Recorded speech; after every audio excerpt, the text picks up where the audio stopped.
Fuck your God! Lord, your Christ, he did this! Heart human, left you this way! Never strayed, never chased out the fruit, never thought to question why.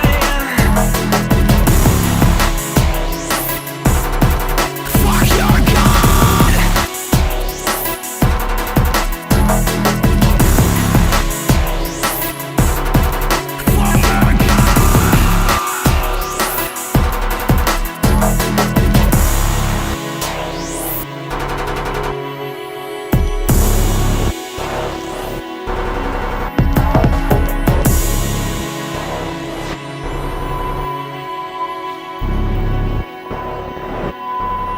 Hey, what's up everybody? It's the one, the only Alcor Star Child here, and I am the only Alcor Star Child. Anyhow, I'm going to be sharing with you guys the 10th edition of the Maximilian de Lafayette, the Anunnaki Return in 2022.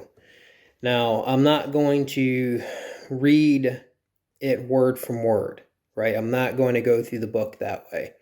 I'm going to just pick out certain things as I've read the book. I'm going to try to get through the first 72 pages in this video, but I'm just going to point out some things that I highlighted on some pages that I think that are relevant that you should know, that just pretty much breaks down a lot of the stuff of the content of the book. I'm going to tell you why I give it some legitimacy personally for myself, because I have personal things that give it some legitimacy for myself. And I'm going to tell you why I think it's a lot of bullshit. So there's two sides of the coin here when it comes to this book. I'm not fully sold on it, but at the same time, I'm not saying that it's not possible. It's not accurate. There are some things in this book that do line up with current events. And we're going to talk about some of those things now. Now, if you want to actually just hear like the 4th edition, the 5th edition, you can go to 1010's channel. She goes through the book. She goes word from word. I'm not doing that. This is a 10th edition.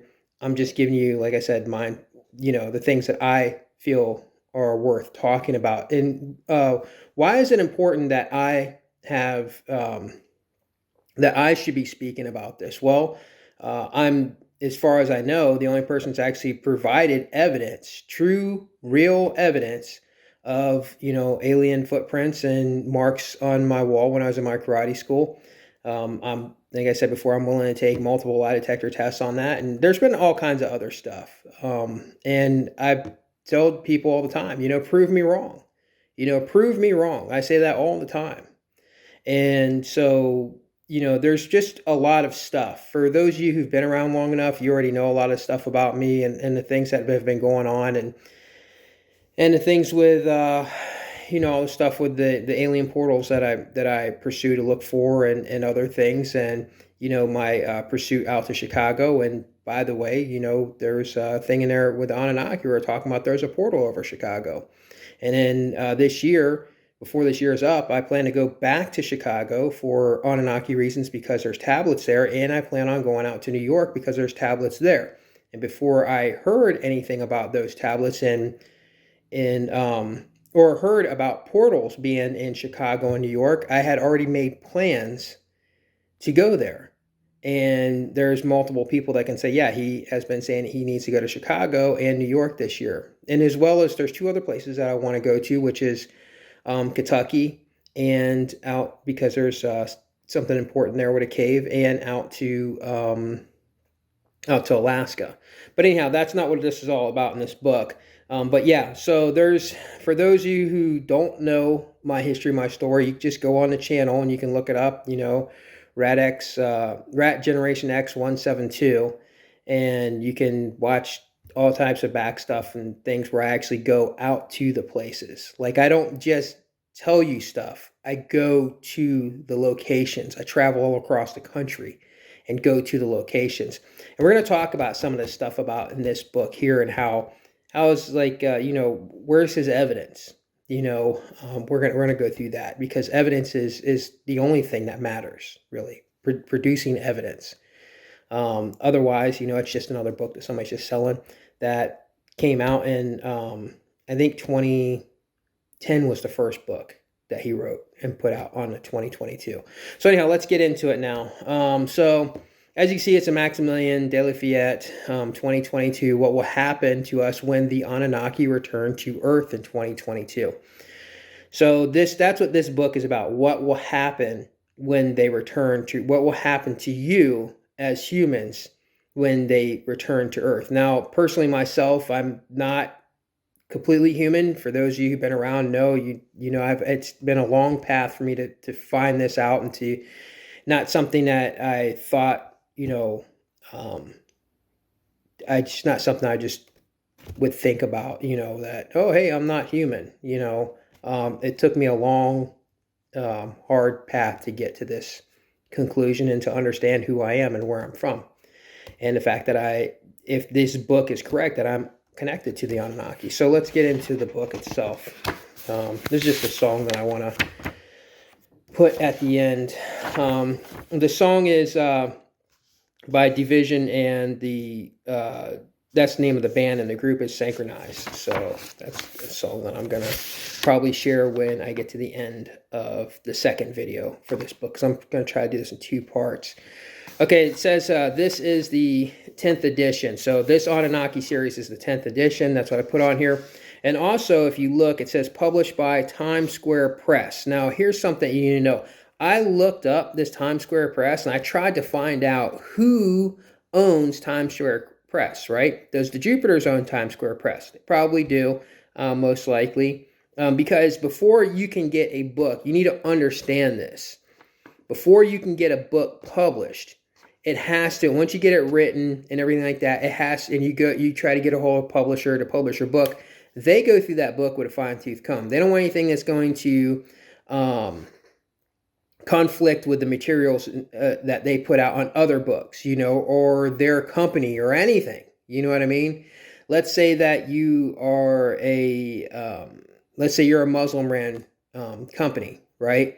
And you put out, you want a Muslim company to produce a book that says bad stuff about your religion, right? Well, they're not going to publish that. And it may not say that that's the name of it may not say anything about that. That's what that place is, right? Like that publishing company is this religious company, right? And I'm not just using, it could be anything. It could be the Jupiters, it could be the Christians, whatever, especially Christians. Let's go to the Christians because we're in America. They're not going to put out that type of content. It's as simple as what was going on with the whole thing with, I can't remember, something like the LGBT was having it out with that store, God dang it, what is the name of that store? Anyhow, you have I think Chick-fil-A was one of them, and then there was another one as a 1972 store. It slipped my mind, but that store, Hobby Lobby. So Hobby Lobby had some kind of beef with the LGBT community or something like that, and then you later on you find out, well, it's a heavily Christian company. It's a heavily Christian governed company.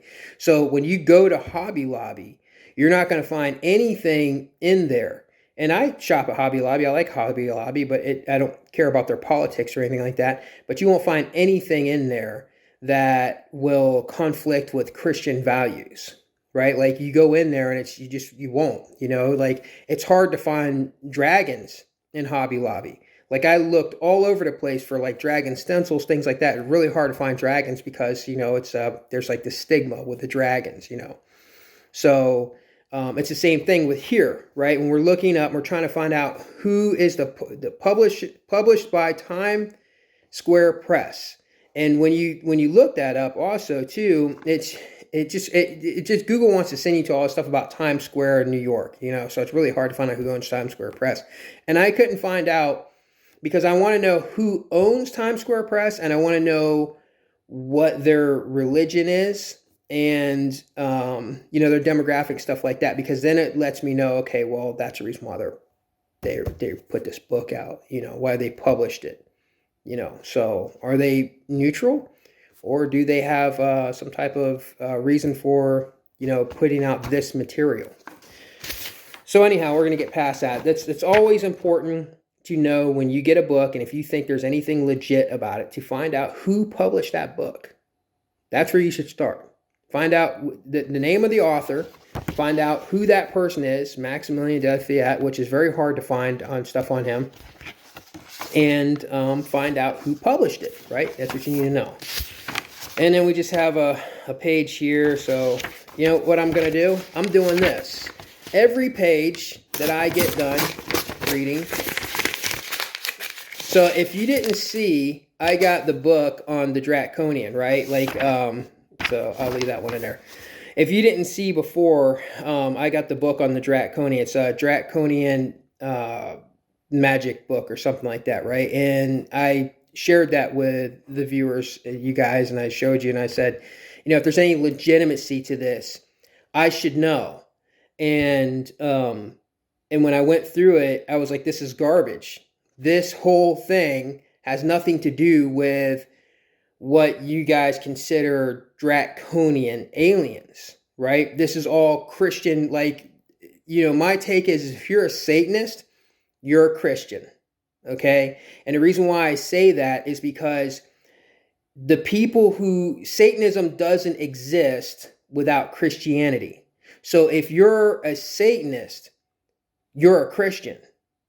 It's just that simple. You sat down at the table to play the game. If you're not a Christian, you're not a Satanist, then you're not playing the game. There may be other people who are playing the game, obviously, who try to categorize you into the game because that's how their minds work. But it doesn't mean that you actually participate in that game. So those people who call themselves Satanists, they're Christians. Sorry, guys. You make without the devil in the Bible, without that even being there, what do you have? You know, I challenge people to think about it in that respects. Think about what you have without the devil, right? You know, the big bad boogeyman. What do you have with the Bible? Well, you have all this love and peace and stuff like that. But, you know, how is that driving people to that religion without having this dark entity that's made up by that religion, right? They have to have that to drive you in that direction.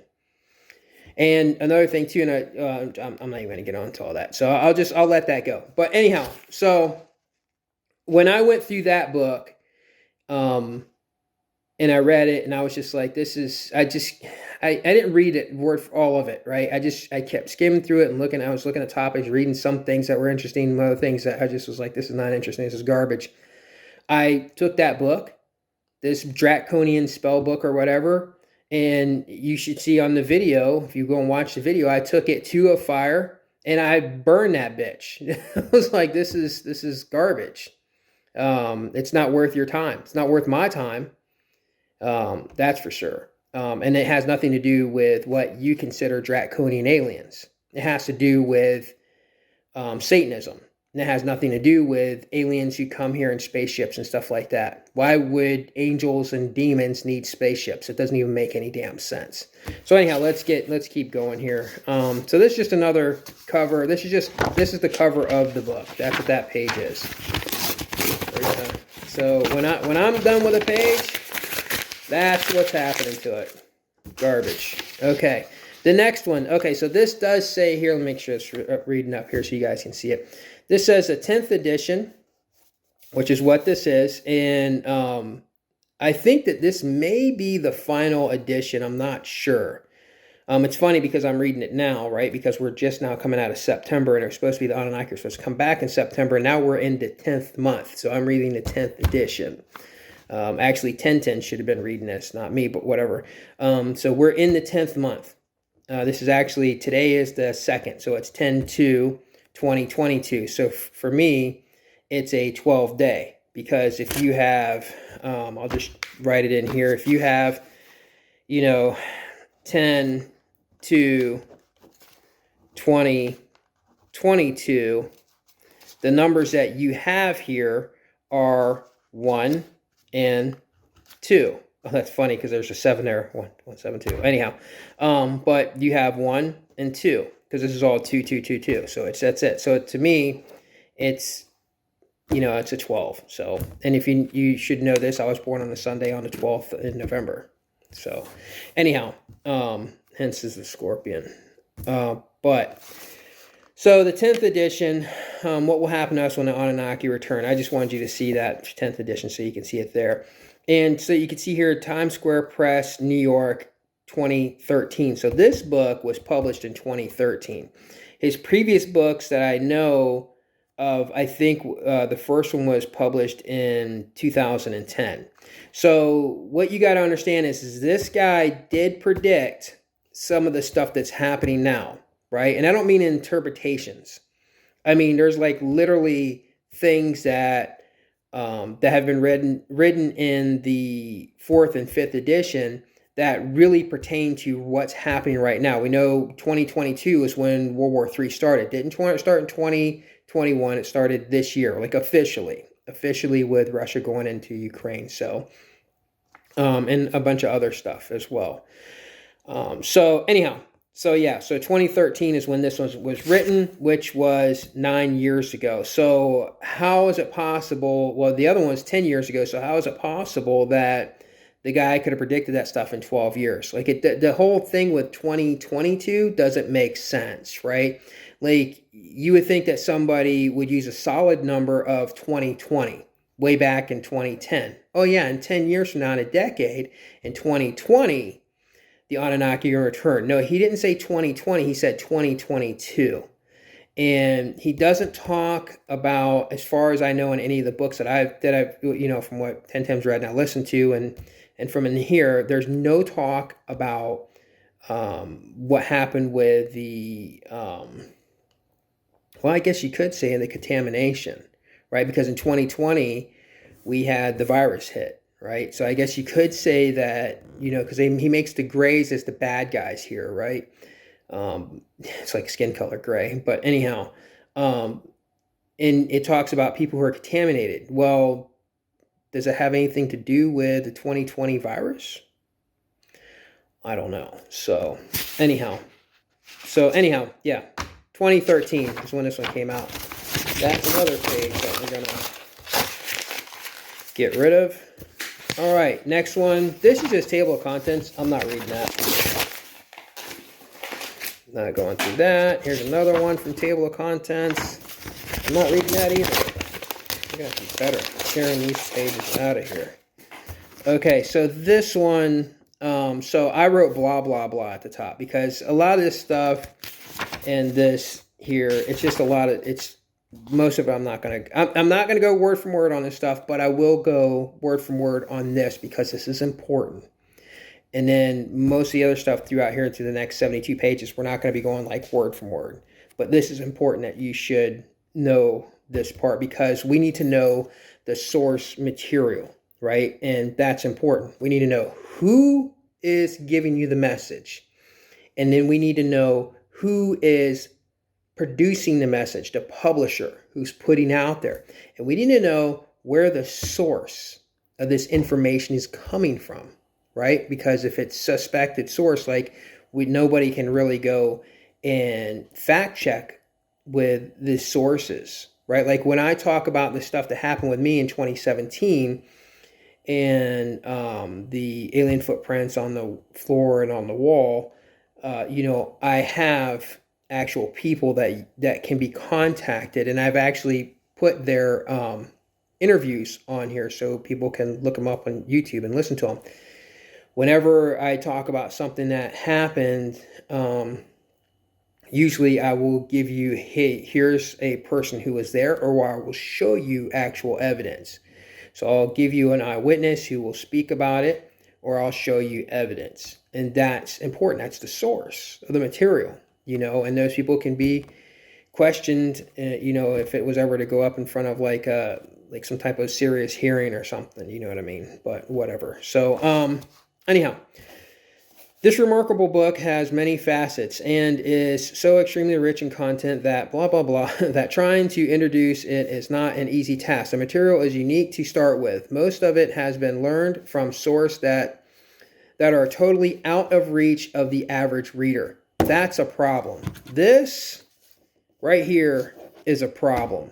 Out of reach of the source for average readers. So that means that it's saying that most of the stuff you cannot contact the people on. There's no way for you to back up the source. That's a problem. And that's what I said. You know, for me, this is a two-sided coin here, because there are things in here and that I find legit, you know, but then there's things in here that I'm like, this doesn't add up. Another thing too, I'll tell you a quick little story real fast, and we'll keep moving on here. One of the last readings that 1010 did, she's talking about mirrors. Well, let me tell you something. I'm just going to go through this quickly here. Most people that know me know that I don't have mirrors. I don't like mirrors. You know how often I look in a mirror? Like once, maybe twice a week when I'm going to shave. That's it. I don't like mirrors. I hate mirrors. I've hated mirrors my whole life. I don't know why, but I've always felt uncomfortable around mirrors. Now, it's not because I'm not anything to look at now, but most of my life, going into my teen years and throughout most of my life, I, very much a ham, and love the camera. Thousands and thousands of pictures. I used to be a model and actor and all these things. So, yeah, it's just mirrors. I don't like mirrors. I never really liked mirrors. I had one place I moved into that had mirrors in the bedroom. I never slept in there. I don't even like sleeping with a mirror staring at me. Like, for me, it's bizarre. Having a mirror right there while you're sleeping and just the reflection of your sleeping, I have always felt uncomfortable with that. I don't know, it's just me. But in that last reading that she did, she was talking about mirrors. And I was like, I should have brought this up before she said anything about mirrors, because now she's already said it in the book. And now for me to tell you this doesn't really mean shit, because I would have had to tell you before. And then she reads the material. And then I say, aha, remember I said this back about 4 months ago, and I've never heard this before, and I've never read that book, and it's the first time I'm hearing it. So at least it would give some legitimacy to it. But now me telling you afterwards just is kind of like, well, he could just be saying that shit because he just heard about mirrors. But yeah, I don't like mirrors. But one thing's for sure, people will tell you, everybody that knows me, that I don't have mirrors, right? Like, it's not my thing. Besides in the bathroom, that's it. Just to, maybe once or twice a week I look in the mirror and shave. Other than that, I go about my day. I don't mind being on camera, but I hate mirrors.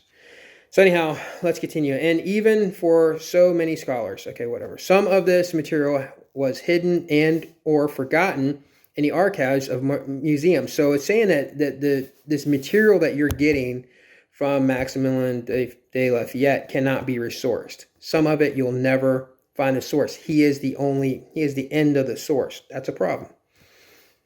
Some written on tablets that have never been translated before. So I think what he's saying is that some of his material, it has, he's the first person to translate it and share it with you in these books. So I guess that could be a problem, unless there's somebody else who can fact check that, those things and say, hey, yeah, this is exactly what it says. He's correct. And some of it is oral knowledge that have never been given to a Westerner before. So an oral knowledge thing, which you guys should already know, is when somebody is a word of mouth, right? And word of mouth, I don't know how that holds up in a court of law, but whatever. People say all kinds of crazy shit, and people believe crazy shit, right? So if you have no actual material, it doesn't mean anything. Just because somebody says it, doesn't mean that it's true because somebody believes it. You understand that? So if somebody says something, doesn't make it true just because a group of people believe it. Doesn't make it true at all. Truth is truth. That's all there is to it. Whether people believe all kinds of crazy shit. There are people who believe that there are squirrels. People believe that there are cats, and they shit in a litter box. Doesn't mean that they're actually going to go to a veterinarian and the veterinarian's going to say, yes, your body structure and your blood and all this stuff, it lines up with a feline. Now maybe they were a cat in a past life or something, and or whatever. Maybe they're just delusional. Doesn't make it real. Okay, doesn't make it real. So, and that's what we have here with the oral. Where was I? Some translated tablets never before. Oral knowledge, okay, have been given to Westerners before. The author, Maximilien de Lafayette, have been so fortunate as to study with those who are the guardians of this knowledge in Lebanon, because I believe Maximilien de Lafayette is from he's Lebanese. Egypt, Iraq, and the islands of Arward, I have no idea where that is, and Cyprus. And his travels even took him to the Far East, where he studied with Tibetan and Japanese teachers. This is the first time he is making use of this deep depot of knowledge. And we are very lucky to have access to it. Okay, so I'm not really the best of readers, so that's the reason why I'm not going to go word for word. I'm not the best of just cold reads. And if you don't know what a cold read is, it's when you show up at an audition and they hand you a script and say, go stand in front of the camera, and you get like 2 minutes to go over it, and then they say action. Okay, that's a cold read. You really don't have any time really to prepare, right? You don't have like a few days or whatever to sit there and really get into it and understand the role of what you're supposed to be doing. So yeah, I'm not very good at cold reading. So anyhow, that's the source material. That's why this is important, because as far as I understand this, in this source material, what he's talking about is that you only are going to be able to back up some of this by some tablets. That's it. That haven't been, other than that, he doesn't give you anything. There's no names of people to contact. He's the only one. There's no, here's where this can be found. There's nothing here. So in other words, this could all be made up by him, like a Frankenstein novel. That's it. This could be, and if you don't think people can be very complex with stories, then go watch Lord of the Rings. That's some complex shit, right?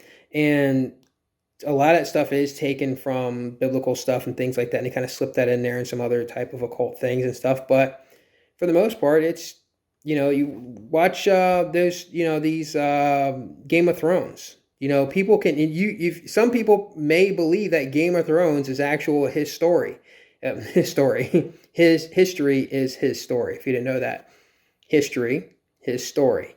So, yeah, they could believe that Game of Thrones is history. All right, so let's keep moving on here. Fact that it reveals. Now, so this is pretty much how I'm going to be doing most of this. So that's the only thing I'm going to be doing like a big paragraph on, because it was important for you to know about the source. Fact that it reveals the potential return of the Anunnaki in 2022. So it says here, potential. Fact that it reveals the potential return of the Anunnaki in 2022. So this is an escape. Potential means that maybe they don't come back in 2022. So when 2023 rolls around and you want to come to me with my book and say, hey, you're full of shit and I want my money back or whatever, that he can just go back and say, well, I said potential, So I didn't say that it's a fact. I just said it's a potential, their potential return. So that's important, that we should pay attention to that word. Words are important here.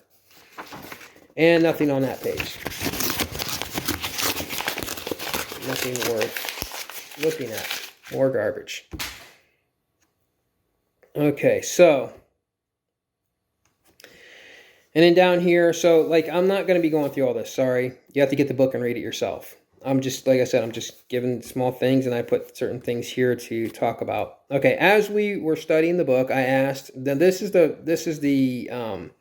like an interviewer. As we were studying the book, I asked Mr. de Lafayette if there was more. Now, see, this person here who's talking is most likely an editor who works for the publishing company. So when that's what I'm saying, you present them your book, your material, and the publishing company has an editor who reads the book, and then they go and they speak to you and they say you have to take this out, or certain things like that. They have certain things to strike down, and then they will in the beginning of the book put sometimes put a nice little thing, like a few pages or whatever stuff, that what this book's about, right? So you're not talking about what the book's about, and you're just telling the reader, hey, this is what my book is about. You put like a couple little paragraph things, but they actually get their, so it's supposed to be like for the reader to be comfortable with somebody else as a reader who read the book before you and what they took from it, right? And because they got to have personal knowledge with that person and personal interactions, they share some of their interactions in their story before you get to the actual book. So this shit here that I've been reading isn't the actual book, if you don't understand what I'm saying there. It's just stuff where the person's explaining to you what the book is about and about the author of the book. Okay, and that's usually this person is hired by the publishing company to share that information with you. Okay, so let me go back to this here again. As we were studying the book, I asked Mr. De Lafayette if there was more to it than what he has written in this book. See, now this person has already read the book. We haven't gotten to that part. Of course, he said, this is just the tip of the iceberg. I plan to continue working with this material with more books to follow. Now, this, for me, if I'm a publisher or an editor who needs to report back to my publisher that I've already read the book, it's a good book, we're going to publish it, we're going to make a lot of money, I'm going to make a lot of money, you're going to make a lot of money, everything's good.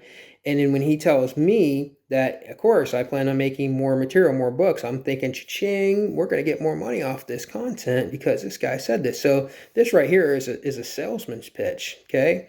He says, I plan to continue working with this material with more books to follow. I think the world now needs the wisdom.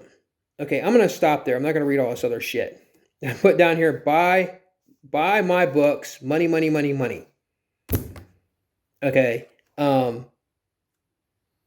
absolutely detest a lot of the people who go on some of these UFO, alien conspiracy type shows who get on there because they wrote a damn book. Anybody can write a damn book and make false, crazy ass claims. And for people, these companies who take them on, bring them and just let them spew out all kinds of nonsense and bullshit is harmful to those of you who are actually looking for the truth. You need evidence. You don't need, oh, damn. You don't need just a book. That's there's tons of religions written in books. Does that make them, only one of them can be true? They all cannot be true. Think of all the different religions that spawn from Christianity, right? You have the Jehovah's Witnesses. Well, is their Bible their watchtowers? We're just going to skip the Bible part, but their watchtowers. Is their watchtowers legit to somebody who's a Baptist? What about the Mormons? They have their own stuff, right? They have their own material. Doesn't make it true. Just because it's written in a book. That doesn't mean shit. Harry Potter was written in a book. Tons of novels. Does that make it all true? Excelsior? Or whatever the fuck? I don't know. But anyhow, just because it's in a book doesn't make it true. You need evidence and not personal experiences, but actual evidence that you can look at. And I'm not talking from pages from books. Like when I shared the stuff from the alien footprint stuff like that, I told people, hey, you know what? Recreate the marks on the wall. Go ahead. It can't be done because of the angle and how it's not even possible when you look at it. Okay, it's not possible. Recreate those marks with just in that doorway. It's not possible. The way the velocity, the way that stuff was shooting off that wall. So you need actual evidence to see. And it also helps to have people who were there who were witnesses, who, are just saying, hey, Billy Bob Joe was there. He saw what happened. Well, where is Billy Bob Joe? We need to hear him actually give his testimony, because just because you're very convincing, maybe he's not very convincing. Maybe he gives a story that seems kind of weird. Things are off, right? So we need to know, these people's stories line up together. That's why that movie Fire in the Sky was important, because there was five men there, 4 or 5 men, and their stories lined up, and they passed lie detectors test. So anyhow, yeah, this is all about buy my book. Money, money, money, money. This is sales pitch. If it's in a book, doesn't make it true. Doesn't make it false either. So anyhow, we're going to keep moving on. It is important to note that both the Lemma and the Anunnaki always feel that knowledge should be in part in the most straightforward way. It is important. With a simple and down-to-earth approach, the teacher is never to complicate any data. I believe that to be true as well, and I'm sure you do too. In other words, for somebody to give you, you have to, they're giving us, we have to figure out what they're saying here. It's coded. It's anytime somebody's telling you, I'm going to give you information, but it's coded, I'm not going to give it to you straightforward, you have to figure it out. That's dangerous. Stay as far away from that as possible, because you don't really know what you're dealing with there. It's extremely, extremely dangerous. So, information should be straightforward. And as far as, for the most part, I have to say that in the books that I've seen so far from Maximilian de Lafayette, they haven't been coded. They have been straightforward. This is going to happen, yada, yada, yada. This has happened, all that stuff. There's no hidden codes. So, yeah. Next is 17, page 17, and that's the end of the editorial board. I think that's how you say that. Sorry. Editorial board. So that's the editor. So this is the end of all that stuff I just read. That's the editor. Editorial, whatever. Anyhow, so this is the end of their presentation for the book you're about to read. Now we're going to get into what Maximilian de Lafayette actually wrote. So all that doesn't really mean a whole lot. Those are salesmen trying to sell you to get you to buy the damn book. That's all that is. And to hype up. It's like, and I'm going to break this down real fast. It's like if you're a speaker for whatever your subject is, and somebody comes and announces, this is so-and-so, he or she has been doing X amount of things for X amount of years. They have won these amount of awards, or went to such and such school, or were at, on such and such programs and stuff like that. And then they say, and I've known this person for blah, blah, blah. So it gives them, try to help build some legitimacy before they actually step on the stage and they talk, they speak. So that's pretty much what that whole thing that was all about. Okay, I'm not going to go through all of this stuff, like I said. Arit, I have no idea how you say this. Damn it. I have no idea how you say this. It's Amrit. Sorry, I don't know. It's one of the most puzzling, it's a puzzling word for me, mysterious and aromatic cities in recorded history. So this is some city. I have no idea what the name of that is. It was the stage for a cosmic war between many ancient nations, the birth of the Olympiads, and the world's first Anunnaki. And then I wrote here on a note, man's made an Anunnaki's image to wage war. So as you can see here, they're already admitting to their wars, right? Because it says that it was the stage for a cosmic war between many ancient nations. Well, cosmic actually would be alien. right? We wouldn't be, if we were saying the cosmic war here, we'd be talking about an alien war and not something that has to do with humans. So scratch this. But man is made in Anunnaki's image, supposedly, and Anunnaki, obviously, have wars. So for those of you who want to worship these beings or whatever, just know that war is an ugly thing, and that is part of what they are. If they've created all the humans, then all of the humans' faults, all that shit, is the Anunnaki. Regardless if they say it's the Greys. It's always a scapegoat, and I'll explain that later. We'll get into that. So the Olympics and this war stuff. So, all right, down here, menorah which sounds like menorah, which sounds like shit, is a sort of a light plasmic laser used by the Anunnaki to purify the body and the thoughts. So when I read through all of this stuff here, this menorah stuff, it pretty much says that the Anunnaki will purify themselves with light. And we're going to go over here to this page. Let me get rid of this first, because this is also part of that subject. The Ulema, like the Phoenicians, believe in fire as a symbol produced to purify the thoughts. So the Ulema and the Anunnaki believe that they would do things to purify their minds. Now, you shouldn't need something to purify your mind if you're already a benevolent and let's put it this way: you don't wash your hands if they're clean, right? Like if your dishes, you don't take clean dishes out of the cupboards and wash them.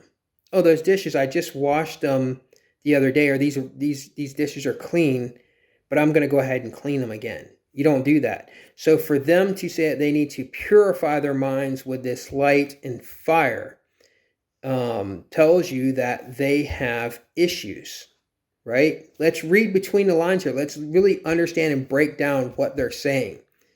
If they need to cleanse their minds and they have to use a separate source to do it, then there's something wrong with their minds. Obviously, they're war-minded creatures. We already know that, at least from what it says in this book. Okay, so moving on. They don't foresee and predict. They just calculate and formulate. So this is important here, this foreseeing. They just calculate and predict things. Or they calculate and formulate stuff. So,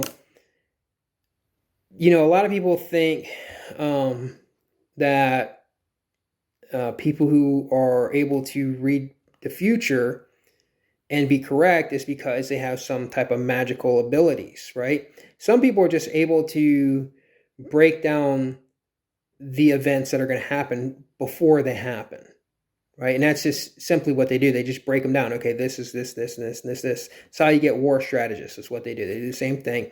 And eventually one of those things will come true. One of those things will happen, and then you have a way to know how to react to it, okay? So that's pretty much what they're saying, that they're not using magical powers to predict things, but they're actually calculating and formulating how those things are going to play out. The universe has its own logic that the human mind cannot understand, and that makes sense. In many instances, the logic of numbers dictate and create events. Therefore, also 172, 444, and obviously the number 12, which I talked about. Those ones are important to me. You probably have your own numbers that are important to you, and you can't just pick numbers.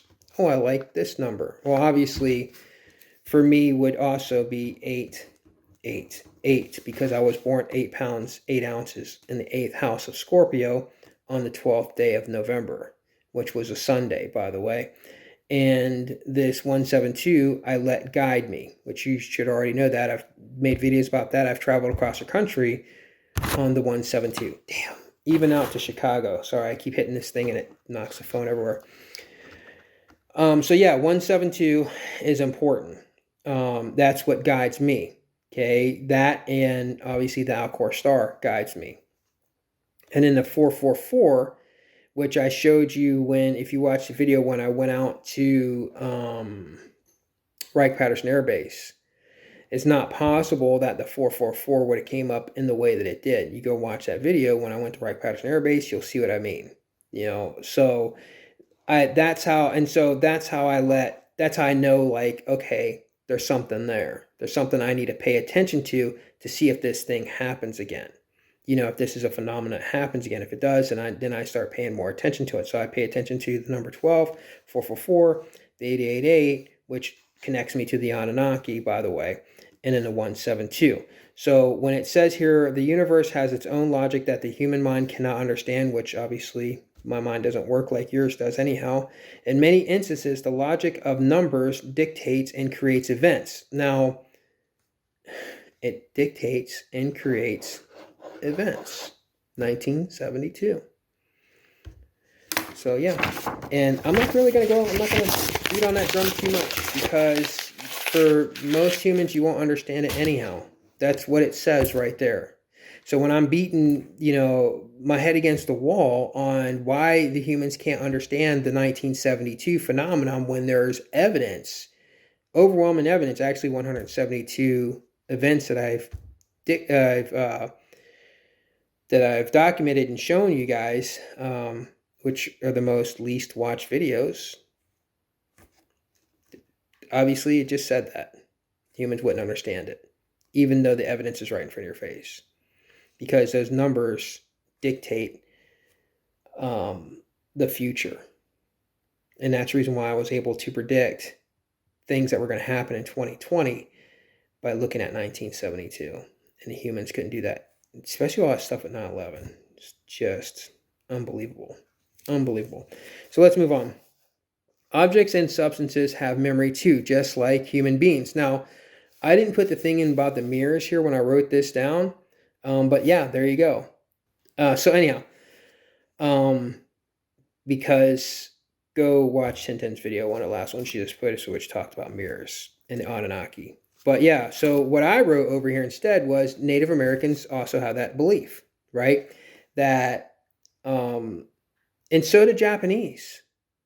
It's not just the Native Americans, ancient Native Americans and the ancient Japanese who had those beliefs, because the Japanese believe that, and you should know I'm a martial artist, I've been doing martial arts for a very long time, and I'm also a swordsman, that swords had souls, right? They were connected to their swords because the sword had a soul in it.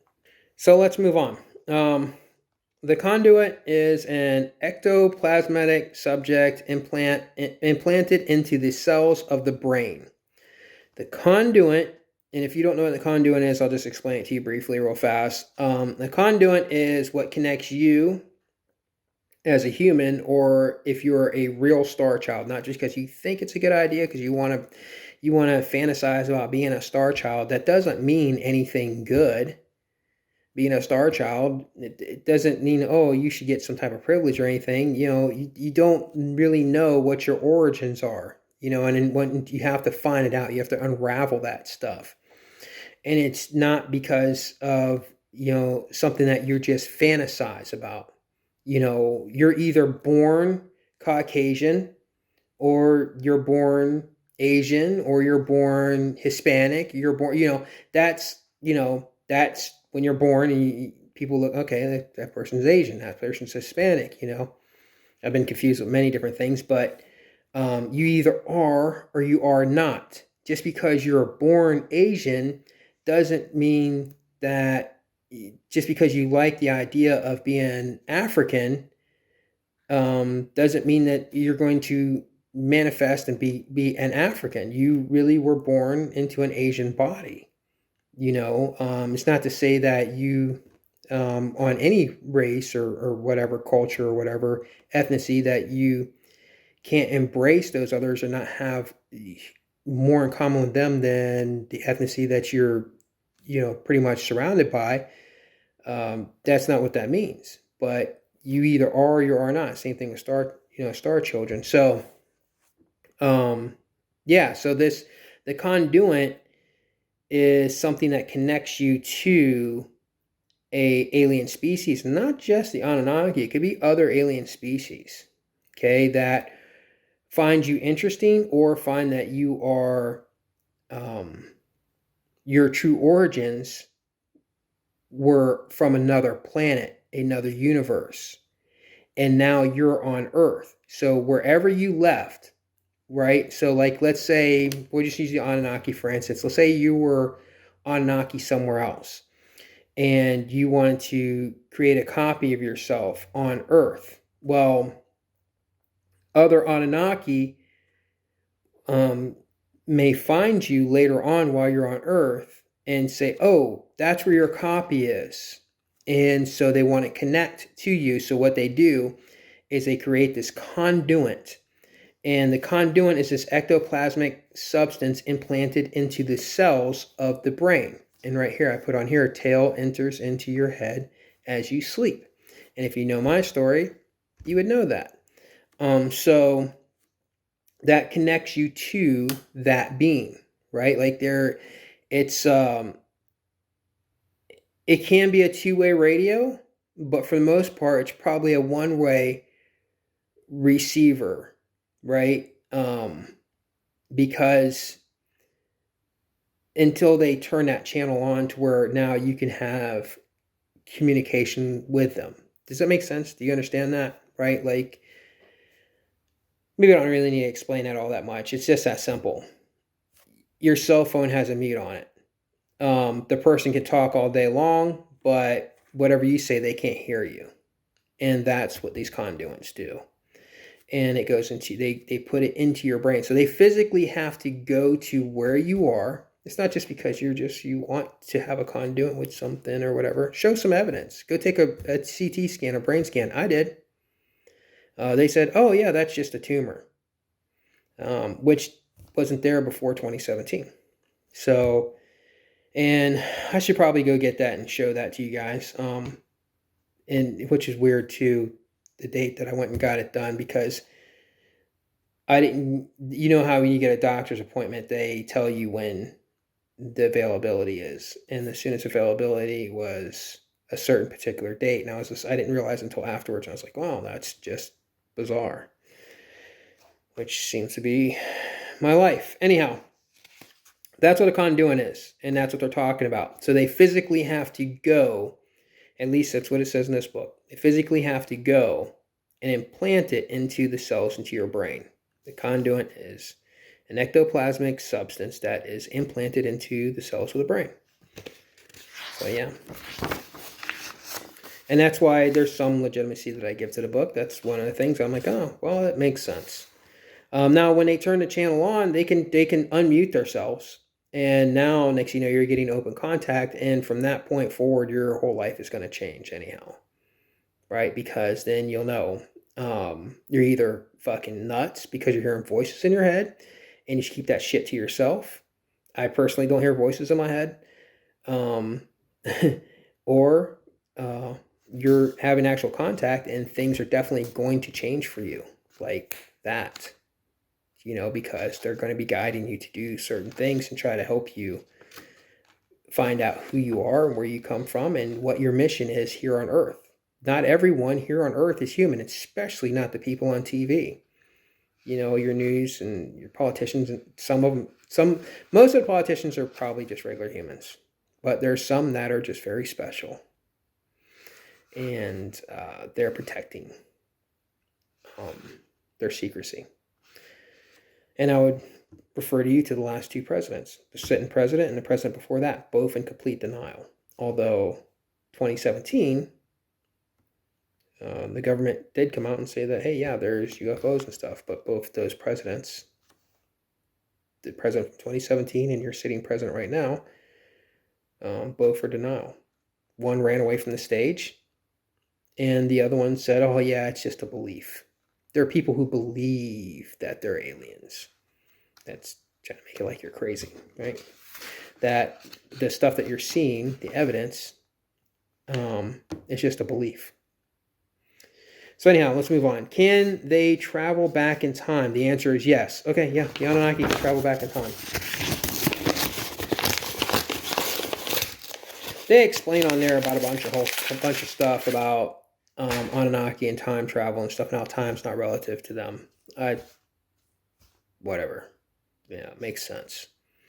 I made a video a while ago, long before I heard anything about this Anunnaki stuff. I made a video a while ago explaining to you, humans, about how the universe works and about how it's a giant clock, right? And how all planets, besides the moon, which is very weird, and there's probably maybe other moons that are probably locked onto certain planets, but they're still in motion. Although the moon doesn't rotate by itself, it's still in this pool of rotation because the universe, all planets spin. If a planet stops spinning, it has to be locked into an orbit. Let me just use something here. If a planet stops spinning, right? Like let's say this planet spins and this one stops spinning. The only way that this planet cannot go completely destroyed out of control is it has to get locked into the orbit of this other planet spinning. Otherwise, if it's just sitting there in space, while space is spinning around it, this thing will just destroy. Because the galaxy is still moving. There is no such thing as stillness. Stillness only exists outside of your universes. So inside a universe, there's a galaxy, right? But the universe also spins. But outside of that universe, before you get to another universe, there's like this dead space. There's nothing. Nothing moves. It's true stillness. And I don't understand completely what's in that stillness. But inside of the planets that spin are the galaxy that spins. And inside the galaxy spins is the universe that spins. So there's nothing. It's all motion. There's really no such thing as stillness. Everything is in motion. And so because of that, every planet that spins has a clock. Regardless if you believe that there's time or there's not time, it has a clock because we measure time by distance, right? By this rotation of this thing that's going around. How long does it take it to get from here to there? And that's how we make time. That's how it works. That's how it's created. It's just from there to there, and we tick that down, and we try to, okay, so how long will it take to get this point back around again? And so we measure that by time, maybe by the beats of the heart, right, or whatever. So because your heart beats it, maybe that's how they got the ticks for each motion before it gets there. How many ticks, how many heartbeats will it take you before it gets back to here? And so planets spin, they have their own time, and your galaxy spins. It has its time. So for how long does it take for that galaxy to get from there back to this point? It has its own clock. How long does it take the universe to get from there back to there? It has its own clock. So there's this, it's like it's one giant clock, and that's time. So anyhow, if the Anunnaki believe that there is no time, like time doesn't have any concept, well, maybe they're from a universe or a, not a universe, but maybe a different dimension that doesn't have that. Maybe that's that dead space, right? So anyhow, humans will have spiritual, galactic, extrasensory faculties, implants. It sounds like a mouthful. And electromagnetic telepathy will be developed, thus reducing time and space limitations. Many will be able to revisit the past and foresee the immediate future. Now, see, here we go. When after 2017, that's when I started noticing stuff about 1972. Ta-da! Right there. Once they're saying here, once you get these implants, once you get this conduit and stuff, you will, and also that's after 2017 is when I started having telepathic things happening. You'll start understanding time, and the limitations of time and space will pretty much not be completely gone, but they'll be reduced so that you'll understand it. When it's saying reduced, it means that you'll understand it more without having to be told. It will just click and you will just understand it. Like the knowledge will just come to you. Many will be able to revisit the past and foresee the immediate future. Now, when they say revisit the past, does this mean that you will physically be able to manifest into the past? Or does it mean that you will be able to understand the past that humans, all of you, unless this has happened to you, will not be able to understand it? So no matter how much I explain 1972, no matter how much I show you the evidence, you will just simply not understand it. And that's not your fault. This is the Anunnaki's fault because it's been taken from you. And I have to take a break for a moment.